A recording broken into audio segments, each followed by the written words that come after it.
I'm Alex Roberts, I'm Jared Miller. and it's time to dangle, snipe, and stampede. It's gone!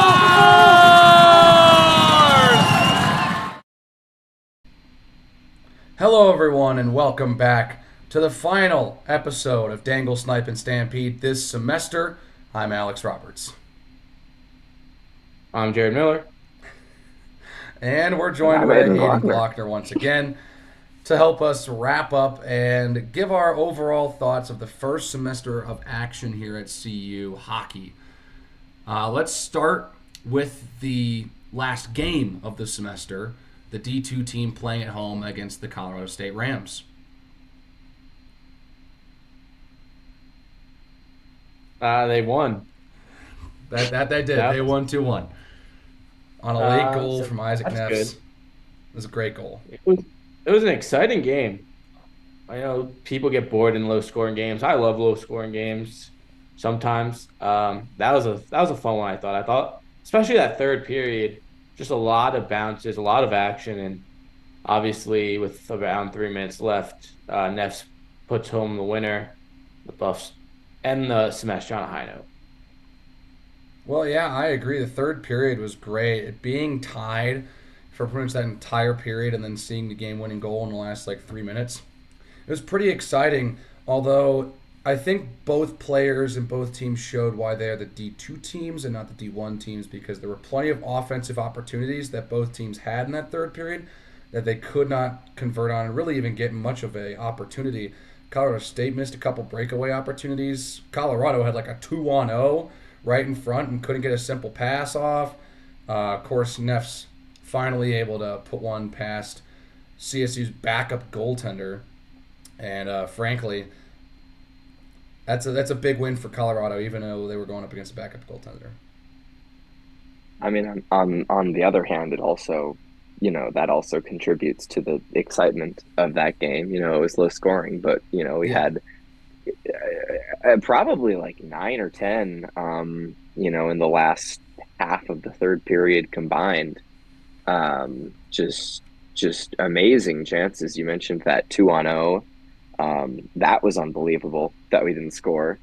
They didn't even get a shot off. No, they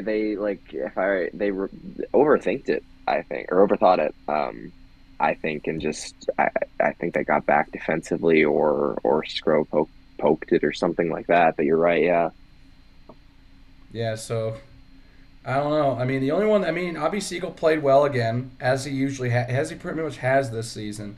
Only let up one, and that was a weird deflection tip in, kind of a really dirty goal for Colorado Mhm. State. So I mean, he had a good game as well, and he's played very well for CU this season. Their problem continues just to be scoring. Yeah, and again we talked, for a while at length at how they just, they're in a decent spot, this D2 team, if they don't allow a lot of goals, but you're right, they're also just still not scoring a lot, and you were just talking about, before we started, but you were just talking about the what Metro State's D2 team put on them. You said 10-1, I think, Yeah, they beat him 10-1 the over next day. CSU. Yeah, yeah. And honestly, that's not to say I don't think we would have won 10-1 or even 8-1, but we for sure could have had probably at least three more goals than we did, for sure. So, yeah, they get. I don't want to say they got lucky. I think they earned that win, but I think it's not a sustainable way to play if you have to play every game 2-1 to win hockey games. Because if you can, winning those games are great, but I think they're going to have to score and they're going to have to kind of support the defense offensively to try and win some of these more hockey games. I mean, they've got a they got a lot of good opportunities to beat some of these top teams in the West region, but if they continue to play like they have against some of these better teams, there's no shot of them making it to regionals. They've definitely got a path. Yeah, I mean, you look at even the Texas game, um, and they allowed 4 goals, which isn't stellar, isn't great, but it's not the end of anything. It's not the end of the world at all. You score 5, and Yeah. they proceeded to score a total of a nice round zero. So Nice um, goose egg. yeah, you just you in we've just been talking about it for like a month, really, with this D2 team that they just seem unable to have a ton of offensive production per game, and sometimes when they're able to hold it down in net, able to hold it down on defense, that's fine. You win a game 2-1, and that's fine. But I agree with you, Alex, in that it's not a sustainable way, especially for this team, um, to play, because they're going to be hit with these 3 goal games, 4 goal games, whatever, and more often than not, it looks like they're not going to be able to catch that in the game. Yeah, I mean, it's nice to be able to say you won 2-1, but earlier in the season you have those losses where it's 1-0, 2-0. So even when your defense is playing well, your offense isn't getting going, and you're getting those losses even when your goalie and defense are playing well behind you. So I mean, yeah, you get the 2-1 win, which is it's nice, especially against a rival, but it's still a little worrisome that the offense still really isn't fully clicking at all, except for the 3 outlier games, 2 against Wyoming and 1 against Idaho State. So a Well, and little I think worrisome. that this is a huge win because they've lost so many close games this season. Lost a lot of 1 goal games, 2 goal games. Like they're not getting completely blown out, but they're losing close. And frankly, if their offense puts in a couple more goals in some of these games, like they're able to, break some shutouts, and just find a way to get the back and then have some better shot selection and better shot placement, this team could be completely different. The outlook on the season is completely different. They're 5-10 right now. They could be at a well, they wouldn't be. They wouldn't be at a 500 record. They could be like 8-7, 7-8. They could definitely have 2 or 3 more wins, but they've just lost a couple 1 goal games that just really hurt. And I Yeah, think one of the other issues along the way too is even like they have their games where they do score in chunks that they didn't win, but then you see the amount of goals they let up in those games. So it's like it's almost like they have to sacrifice defense for offense. And when they do produce offense, that's when the defense is letting up 7 goals or 8 goals. Because what they lost to Metro 8-4 Yep. a couple weeks ago. They lost in California.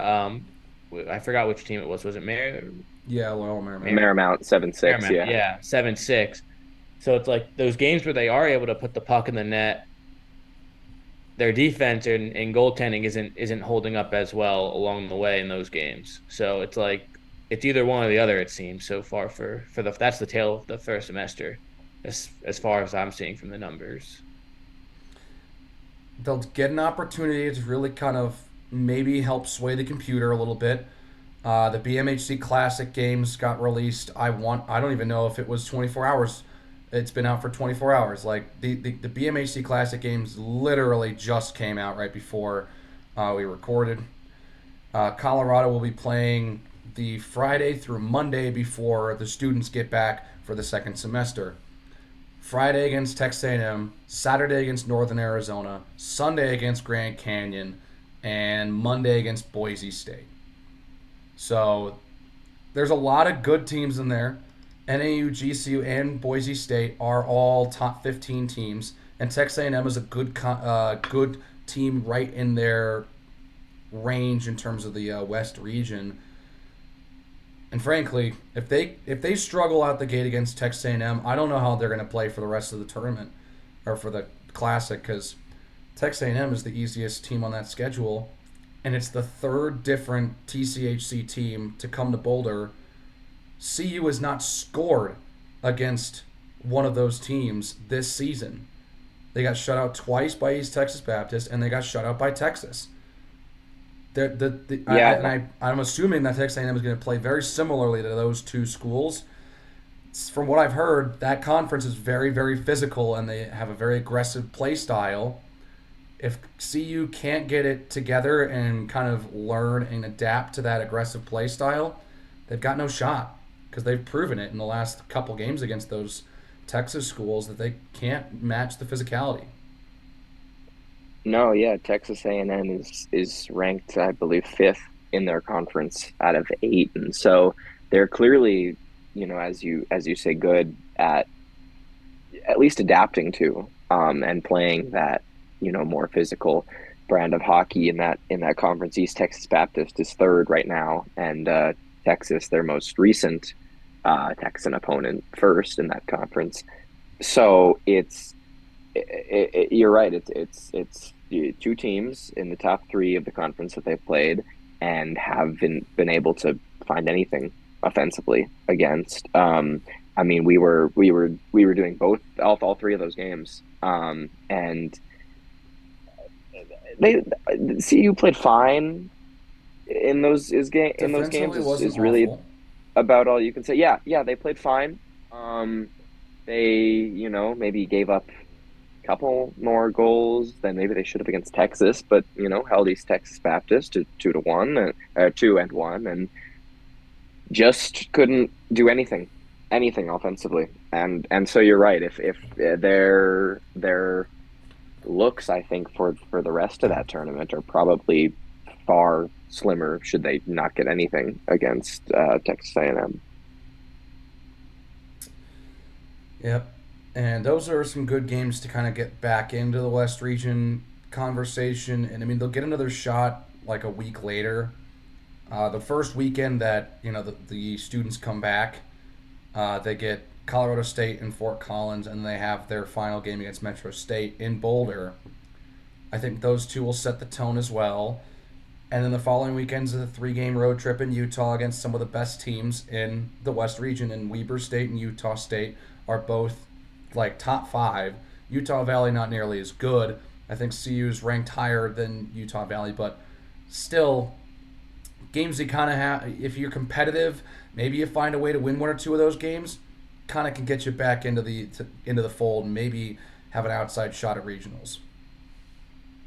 Yeah, plus you have another game, their final game, it looks like, against Colorado State. Yep. You have the game immediately before that. You have against Wyoming, who you've already beaten, 8-1 and 7-2. Yeah. So yeah, you're right. If they can pick up, a couple things here and there, there's seven, yeah, couple 7-9 games left, including that, the Classic. There's opportunity there for sure. And you're right about that, but they need to come into the semester really with that mentality of these are kind of must win. We've got to get points and wins out of these, even if it's a challenge to do so. We have to at least aim for it and try. Well, Jared, I know you said that you're not a fan of the long breaks. It's a month-long break in between last weekend's game and their first game of the BMHC Classic. What do you think they need to do to keep them like ready for when they come back and play the Aggies? Yeah, I mean it's hard because it's not like there's school going on and you're just not playing. You're not really in that routine necessarily. So maybe it's a good time. I think they're like it's not always my favorite thing, but I think this could be a situation where it's like, all right, we won our last game. Let's just go home, relax, regroup a little bit, and then come back just ready to go in the second semester. Kind of maybe it's a good time to rest and regroup and just go forward. Because I mean, if you get hot at the right time, and last year we saw them beat Denver at the end of the season in a nice It game, was a great almost game. kind of pulled off the upset in the BMHC tournament Yeah. to get playoffs. They won a round last year in that against CSU, which was a fun game. Get hot at the right time, and you get that auto bid to Yeah, regionals. I that's true. mean, that's always a possibility as well. So Could be a it's bid not like stealer. the doors are closed on the season. You'd have to get hot at the right time and play well against some juggernauts in the West, but it's possible. So I think it's just kind of regroup and get ready to go for the second semester because it's not over yet. You just gotta you can't let it slip away early. To kind of comment, you said they had like 9 games left, and they have 11 games left. If they get hot here, and they win, they got 11 games left. They have a winning record. They win 6, 7 games. That'll be good. That'll be good. I don't think they'll. I mean, they're probably gonna have to play out of their mind to finish the season with a winning record, but there's definitely a lot of time left. Much more time than some of the other teams. The D1 team has 12 games left, and the women's team, they don't have very much left. I think they have 10 games left. So they've all 3 teams have room to improve, but I think the D2 team is the one that kind of needs to turn it on here in the second semester the most. Yeah, because I would definitely agree. I think I mean the D1 team has for sure, I think, picked it up a little bit recently. Obviously, they lost to Colorado State, but then rebounded with a big, win versus Colorado State. Lost to Utah, rebounded with a big win over Utah, etc. And the women's team just had their series against GCU, which they did basically exactly what they were supposed to do, and kind of solidly got both games in hand. And then yeah, D2 obviously they're going into break, just post a pretty emotional win, I would say. You're against your rival, and you have Neffs get that second goal after at least briefly being injured, and so it's a good team win for that, and obviously Jared, you're right. It's a long break now, and that stuff kind of fades, but it is still something to build off of like their they can think, hey, we ended the semester on a good high note, good success, keep it rolling, and then yeah, you say they have 11 games left, give 6 or 7 of them, and there's for sure a shot there. Yeah. So the D2 team ends the semester with on a high note. Kind of already done a semester in review for them here. I want to move on to the D1 team and kind of talk about their semester and their first semester that they had. Of course, ending it in emphatic fashion, winning against Colorado State. I actually lied. They don't have 12 games left. They have 16 games left. They actually play more in the second semester than they did in the first semester. So, but they had a pretty good semester. They won and lost 7 games, had an even split. I think that was one thing when we talked to Mark last week. Definitely a big takeaway. They respond and they rebound. They have a great response mentality and a rebound mentality. Yes. I think. Yeah, really, really good. Yeah, and I think the thing that would elevate them to be more competitive in the WCHL is to be more competitive in those first games.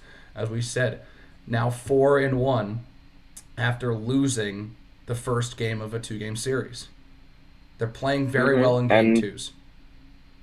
yeah, But can they put it together in they the first game? at least the recent ones, they could have grabbed that Utah win, that Utah loss. They could have grabbed that CSU loss for sure. They could have at least With pushed it overtime. exactly, you allowed the go ahead goal with a minute left. They like for sure could have pushed that to overtime. Um, the only really time that was kind of a wash is, and I think we're all in agreement about this, is the Central Oklahoma series. You obviously win both against San Diego State, and Probably should have won both yeah, against Oregon. yeah, they just need to out of the gate quicker and have more, because in these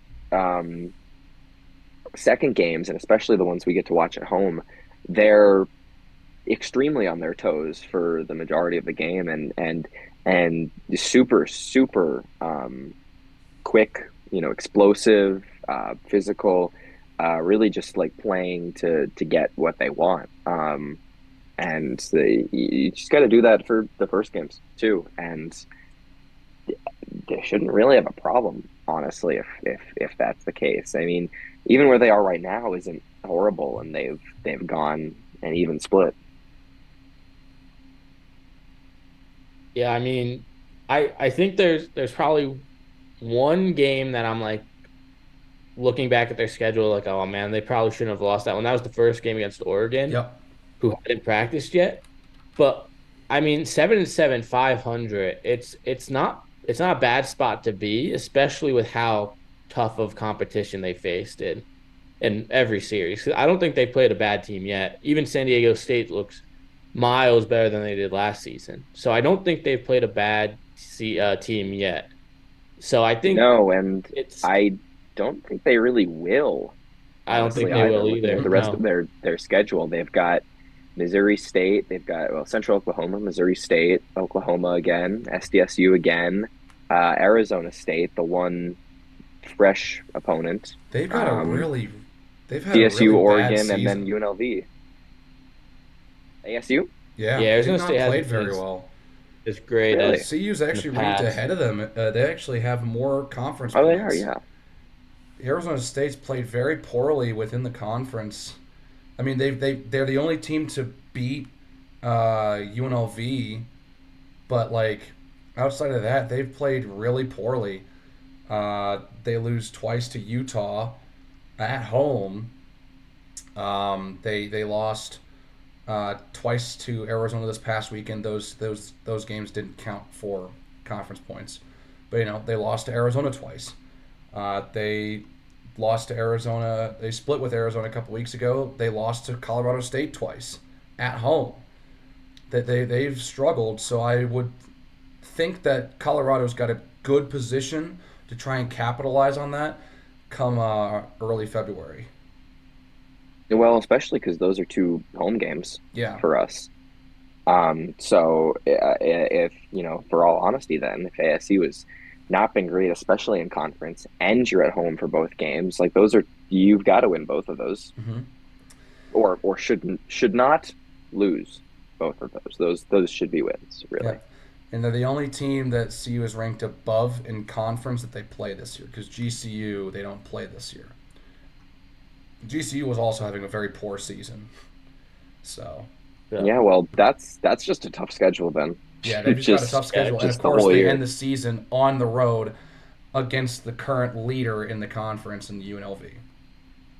Yeah, so you get your final homestand for two games for redemption. Maybe you can get both this time against the Ducks, and then yeah, Yep. you have fun in Vegas, I guess. Just have fun. I I mean, mean, they played the Rebels close last season Yeah, in they the played them second pretty game. well. 3-1 loss, if I remember correctly. And I don't think, I mean, I think they can win. They can be, I think, obviously there's some tough opponents, but I think they believe that they can beat every team. And I think they can. I mean, it's not easy, especially against teams like Central Oklahoma or UNLV, but I, it's they're a good team.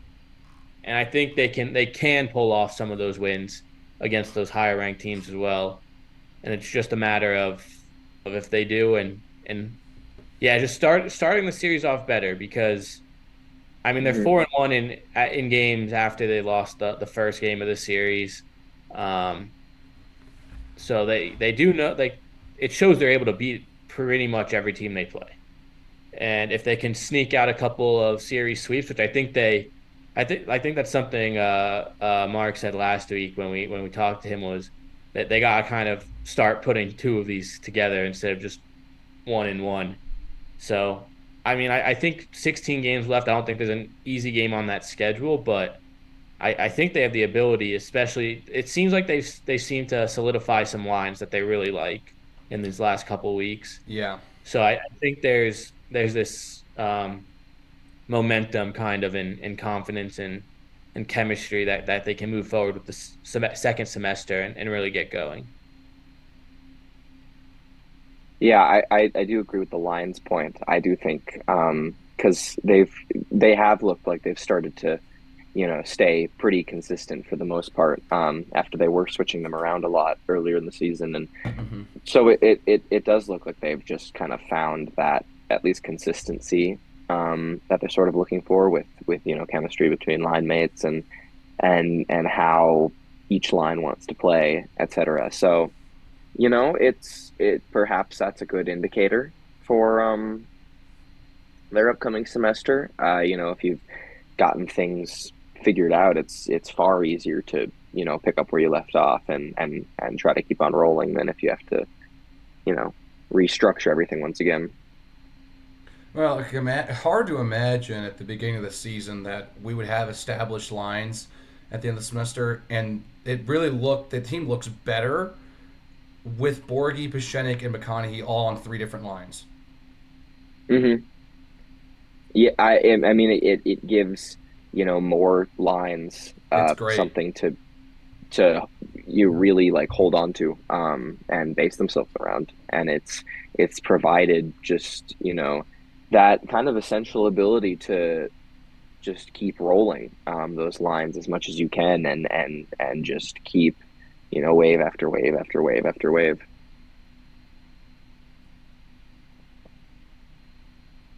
Yeah, I really like what they're doing. It's gonna be a tough series, tough way to come back against UCO on the road. It's tough ask. Um, what what can they do to try and keep that game close? I mean, I feel like you just really have to limit the defensive mistakes you make, and I would say also try to be focus on being pesky in in really the neutral zone. Because Central Oklahoma, every time we play them, is one of those teams that's effectively able to just enter your zone, set up, and then just do whatever they like for a minute, 2 minutes, or whatever. And you're already probably not gonna have as many offensive chances as you'd like against a team like them. So I personally would say at least the name of the game is to just try to limit what they can get and capitalize on any mistakes you force. I think you got to start strong, Yeah, get out to a good start. I mean, you can't fall behind 2, 3 goals quick in the first period. I think you got to keep it close from the start, maybe even get out to a lead. But if you're playing from behind, then it's going to be nearly impossible to keep up with a team like that who just at that point needs to keep control of the puck, which Aiden's Aiden already mentioned. They're very good at doing that. So I think it's just get out to one of those quick starts and just maybe make them come from behind, maybe just make them nervous that you can't make it so they're having this easy path to the finish line.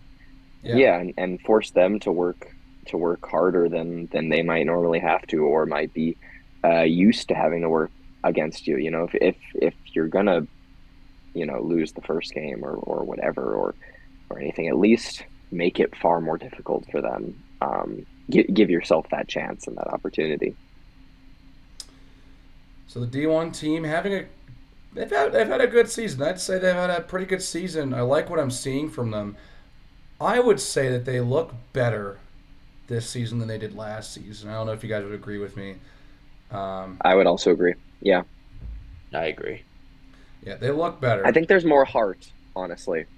They're I think they're similar talent wise, but I think at least just visibly there just seems to be a little bit more drive, um, and that push of like keep going, we can win this, or we can come back, or whatnot. Well, you see what I they think did they have more last year. depth as well. Yeah, the depth's I been think there's great. just more options who are contributing. Even in net, they have a more solidified rotation. They can switch up the bottom six forward lines if they need to, or the Mm-hmm. bottom line. They have options. We're seeing new faces kind of pop in the lineup and make a mark. So Well, and I think my big takeaway is the team had a lot of key additions and not very many key departures. Of course, they lost Schreppel, Hmm. Hager left, and Felachiki all graduated. They were all seniors. You lose Johnny Peterson, he's gone. Keegan Lewis is gone. A couple defensive pieces, so that's probably why Caleb Gold's been playing defense this year. Kinney playing more defense again this year. He's kind of switching last year. And, Hmm. you get these additions of Wood and Pearson, Marcinkevichus. You get Issa back in the lineup after taking a year off. Trunko's playing the full season and not just one semester. You get, these Lanix playing defense pretty much all the time now. But, you still have solid pieces like McConaughey, Borgie, Pushenik. You get solid, depth pieces like Bunting, Foy, and Blevins and Farrow. They're great as enforcers. Maybe you'll get a goal or two. Of course, Foy scoring against Colorado State. And then it's like, Blevins too.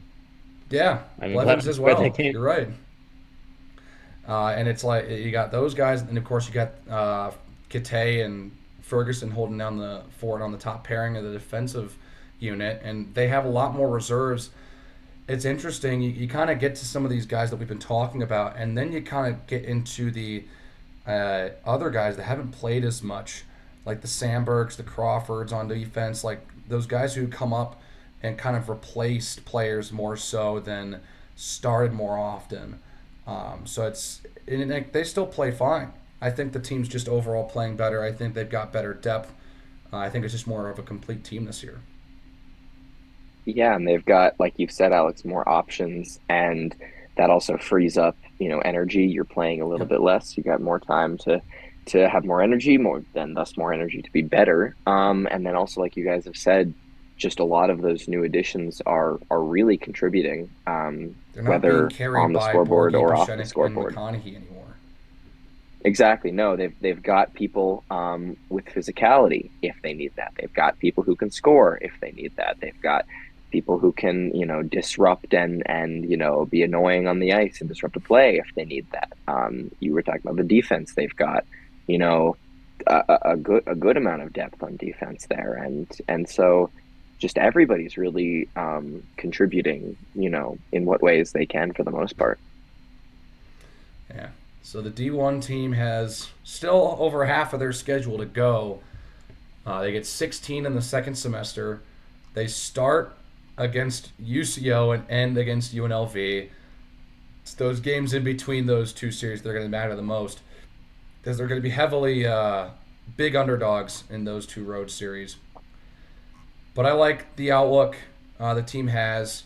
If they go on a run here, they beat Missouri State once or twice on the road. They beat Oklahoma. They beat San Diego State, Arizona State, Colorado State, Oregon. All very winnable games. They very well could go and run the table here if Yes. they play at their peak ability every game. Yeah, and I mean we've seen that sometimes they just for whatever reason don't or aren't able to fully show up, and then they do kind of get beat down a little bit, and so yeah, just like we've said, it just is important that everybody's able to show up both mentally, um, and do everything that they are a required to and b need to, whatever comes up, that they're able to do successfully with as few mistakes as possible, actually on ice. Yep. And that kind of brings me to McConaughey's quote after the overtime against Missouri State, saying how much more drive they had in that second game, and how they felt like they were right. He felt they were riding high after the win to Utah, and just came out flat in that first game. I think if they just have the mentality of the second game and the first game and in every game that they play, I think they're going to have a good outlook in the second semester. So safe to say, they're the team I think has the brightest future and outlook here in the second semester. Yeah, I mean, keeping that energy and mentality up is obviously difficult, through all those games and basically a full another half of the season. But I do think that they've got the ability, and the the means to do it, and it's just a matter of putting that on paper, putting that on ice, you know, every night that they play. Yeah, it's also they also do like I think they have the the best chance, but it's also the hardest level to get into postseason play as Yeah. well. So it's like a double-edged sword there where I think while they have the best team maybe that could go on a run, it's not necessarily the easiest path because I Mhm. think the other two teams have a not easier path, but a more secure way of getting that at least shot at postseason play. Well, that is Yeah. fair because the WCHL doesn't have a tournament. They don't have any sort of postseason play within the conference. So if you want postseason play, you have to make it to nationals, which this conference sends multiple teams to nationals every year. So, I mean, they're gonna have. It's gonna be interesting to see. I might be interested to see where they place going into the second semester. If they can win a game against UCO, by God, will that set the tone for the second semester? That'd be fun. That I would mean, be fun. yeah, they just really need to just approach it as just one game at a time, and um, I think you're right. Outside of Vegas and Central Oklahoma, I think they can like for sure, beat anybody else on the remainder of the roster. And I think they have a good chance against both Las Vegas and Central Oklahoma. It just matters if they show up and do, like I've said. I know it sounds like a broken record, but really just if they just kind of play how they play best, they have a really strong chance against both of those teams. Well, yeah, UNLV definitely looks more mortal than UCO at times. Of course, they've lost to ASU, and GCU took them to overtime. So the two teams ranked below CU have given UNLV their only blemishes on the conference record. Be interested to see what they do in the second semester. Um, but yeah, the future looks bright for the D1 team, even going into next season. Kind of thinking about all these players that are going to be returning. Of course, they're going to lose a couple guys, but I think. But we'll talk more about that when it comes time to recap the whole season. But for now, I want to talk about the women's team and what they did to virtually save their season about 10 days ago. Yeah, I mean we prefaced that a couple times before the GCU series that it was essential and they need to win really both. And they went out and did that. Yeah, I mean, I kept saying I don't want to call them must wins, but they basically were must wins, and they were able to hunker down and win both, and it really did keep their season alive. I think because if they lost those two, they had a very hard chance of getting into their postseason. Yep, top four teams make it into the WWCHL tournament out in Salt Lake City this year. And frankly, with GCU going 0-3, going with three, going, let me rephrase that, with GCU leaving Colorado, playing two against the Buffs and two against the Rams, losing three and tying once, they're pretty much done. They're pretty much knocked out. They're 1-9, 0-1 within the WWCHL. They have looked awful. It's really weird because they went to the championship game just last season and were one game away from winning the conference. They just looked very, Hmm. very sluggish this year. Yeah, and it felt like they returned a majority of their key contributors from last year Mm-hmm. too. So I don't know what happened there, but the Buffs capitalized on that, and I mean, still not a lock to get in, but it certainly takes a little bit of pressure off from having to basically win out in the second half of Yeah. the semester. They Yeah, opened the I mean second they were semester on the behind. road against Minnesota. That's a tough series. And then back to back weekends against conference opponents after that. They've got a lot of road games, and they haven't won a road game this season. All 4 of their wins have come at home. So I think that they need to find a way to win on the road if they want to have any shot at getting into the conference tournament. Yeah, I mean this GCU weekend obviously is not a season prolonger. It's a season saver. Without it, they probably would be dead in the water for the rest of the season. And you're right, they have to just do more. They showed some really good stuff and obviously um, completed what they set out to do, what they wanted to do, and what they needed to do in beating Grand Canyon twice. But the work doesn't stop there. And if you do want to make that top four, you're still behind by a decent margin, and you need to make that up. And then that starts by winning on the road. You know, Yeah, so right now, the GCU's kind of knocked out.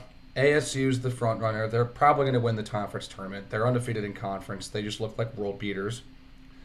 It's really a dogfight between Utah, Denver, CU, and CSU for 3 spots. I don't know who's going to miss, but one of these 4 teams is going to have to fall short and miss the tournament. So, I mean, they get a chance. They don't play Denver again. They play Colorado State 4 times, twice on the road, twice at home, and they play Utah twice on the road. They have 6 conference games left. They got to make the most out of them. I would say they have to win 4 of those 6, I think. You'd say that probably be the goal. Yeah, I would think so. I mean, if they could, here's the best case scenario. You just sweep Colorado State, win all 4 against Colorado Yeah, State. that's it. They're done. I mean, that basically launches you over them, but that's a lot easier said than done, Mm-hmm. obviously. I think that's best case scenario, not necessarily the most likely case. I mean, Utah in or GCU's only win was against Yep. Utah. Yep, you're right. So I I mean Utah seems like if that again Utah looked like one of the better teams last season as well. And they're still having a decent season, but they did lose to that GCU team that really has struggled. So I think those 6 conference games are all it's not like you have to play Arizona State again. So that's good. It's very nice. That's more or less 2 losses, just no matter what team's playing them. So you avoid the juggernaut, and if you can even win 3 against Colorado State, then that's a pretty good look to get in because you just have to jump over one team. So obviously easy since you play the most games against Colorado State, just beating them, that means they're getting losses. That's probably the easiest or not easiest, but the best case scenario. But again, just they got to take it game by game, I think, and just go in and win as many as they can in the second semester because they didn't look overall great this first semester, but they also didn't have an easy schedule in this first No. semester. They played very good teams on the road and had a host Arizona State. So not the easiest of schedules to open up the first semester, and they still have time to turn it around the second semester and sneak into the conference tournament that they missed last year. So who knows? I mean, and you said all you have to do is get in, and then yeah, and something can and and happen. they're a spot out of it. You know, so I agree with that, Jared. But the just simply the CSU games are possibly enough to get them into that, and then yeah, you're in, and anything's possible. Yeah. I do have a question for both of you guys before we get out of here as we kind of wrap up the first semester here of Dangle, Snipe, and Stampede. First, I want you to give a team that has impressed you the most and a player who has impressed you the most. One player from all 3 teams that has surprised you and impressed you the most throughout this semester.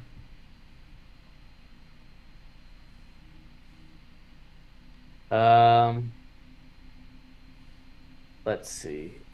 I think for the D1 team, uh, I it's hard to pick one because there's three that I'm kind of in between. It's the three biggest newcomers into the team: Wood, Marston, Kevin, Chuse, and Pearson, because they've all just kind of came out of, well, not out of nowhere, but they're on the roster like, huh, some new names on the roster, and then they're three of the biggest contributors. It feels like.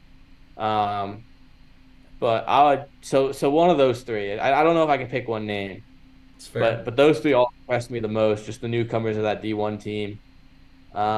The women's team, I think it's gotta be Zoe Watson and net. I mean, the games Hmm. we've seen, she's basically stood on her head. It felt like, and helped win a majority of the games that they did win. And even keep them in some games like that second Arizona State game. It was like it was amazing how well she played and really kept the team in it. And the D2 team, let's see. Let me think a little bit on this one. Um, I mean, I think I, I want to say uh Tanner Simpson. I think he's leading that team in points. He seems to show up every game and really make more of an impact on it on the game than he just stands out in those games. It felt like so far this season. So Awesome, Aiden. You got any thoughts? I have similar ones to Jared. I think for the D1 team, I also cannot pick. Being going between Marcin Kevicius, Pearson, and I also want to say O'Gwen. I think he's been really, really fantastic from what we've seen of him in net and has been a huge part of some of the wins that they've had. Has been really on point for the most part and has done really well. For the D2 team, I want to say either I think Patones or Nefs. I think both are along the lines of Simpson in always there to play really big drive. Obviously, Patonis is the captain. Neff's just had the whole leg injury comeback score thing. So just some really good determination from the two of them. Honorable mention from that team is Santos, just with physical play on the ice and on the puck. And then I'm in agreement on the women's team. I think Watson as well, hands down. She's been really good for them when needed in net. And um, I think for some of it, it's tough to pick one or even a couple individual ones, but they definitely all have been really good for sure. I would, if I was to pick one player from the D1 team that has impressed me the most. Um, again, they're probably the toughest team to pick one player because they've had so many new players come into new roles and make big plays. And frankly, I gotta give it to either Wood or Pearson. Marcin Kevicius has been great. Isso's been a good addition back to the team. I really like what he's been doing. Of course, he slowed down a little bit after that first series, but I like what he's been doing. Of course, and O'Gwen's playing great. It's been nice to have him from pretty much the entire semester for the option to go to him. But I like that if when I asked Borgie about whether there was like any sort of correlation between Server starting road games and O'Gwen starting home games, it seemed like it was more like a coincidence the way he answered it. Like it almost felt like it was not even planned. They just started Server on the road games. They just kind of happened to start him, and he's been playing well on the road games. So I think Mm-hmm. that experience as a backup goaltender has been really helping the team play well on the road when O'Gwen isn't the starter, and I think that's huge. So I think there's plenty of players on that D1 team to highlight. Um, and on the D2 team, I was going to go with Simpson, mainly because he's been the one who's been scoring and it really taking the team by storm. I think we're all in agreement. We thought that the top scorer and the best player on this team this season was going to be Connor Smithberger. We thought that was Yeah. what it was going to happen. It has not turned out that way. Simpson has stepped into the role of the goal scorer on this team. Really like what he's doing. I also want to give Coveney a shout out. Playing on that line with Simpson, he's playing well. That offensive line, they had Dranch in that last game against Colorado State. That whole line's been playing pretty well. So I like what that Yeah, number of line's been doing. opportunities there. I think defensively is where their strong suit is. I like what Santos has been doing. Really, I think he's probably their best defender, I would probably say. So I like what Obby Siegel's doing in net. He's holding down the fort as much as he can. I like what Riwi's doing.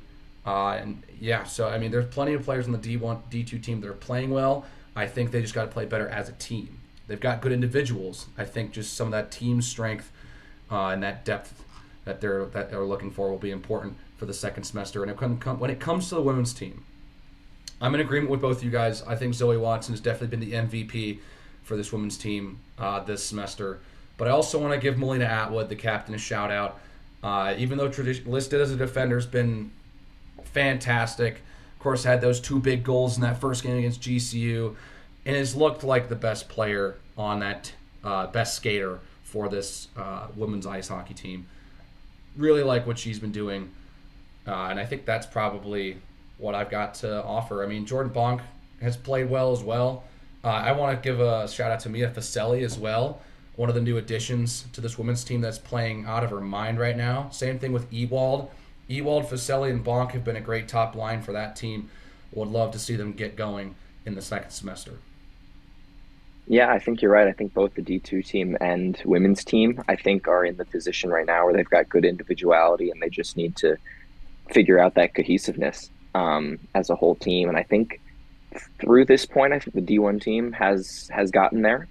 And I think that's probably why they've been that to this point the best of the 3 teams, I think. But the whole next semester is wide open for the taking for both D2 and D1 men's teams and the women's team. So good future, I think, for the rest of this season for sure for all 3 Colorado teams. Any final comments for either of you guys? What was your favorite game to call? We can go around. Definitely the second game between Missouri State and Colorado, the 7-6 overtime thriller.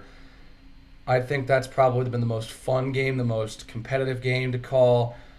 I love calling the Colorado State games, but they looked really good, and it really wasn't that close, so I wasn't really super stressed out.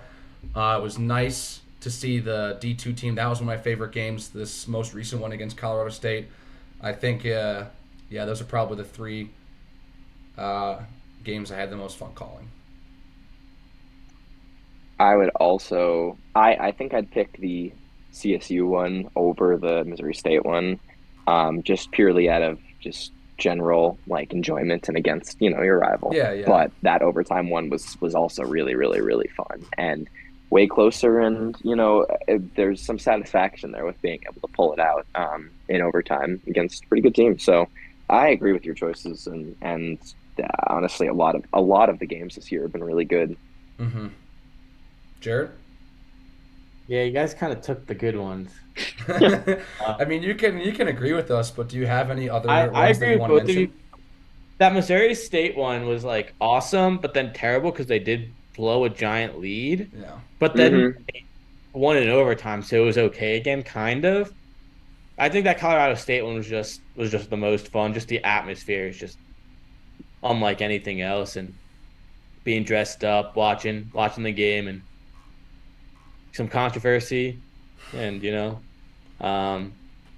was just a fun game. So I'm gonna have to go with the Colorado State game just because the pure atmosphere. But that overtime winner was a lot of fun as well. And then I think those were probably the top 2 from the semester. But they're all pretty fun, I would say.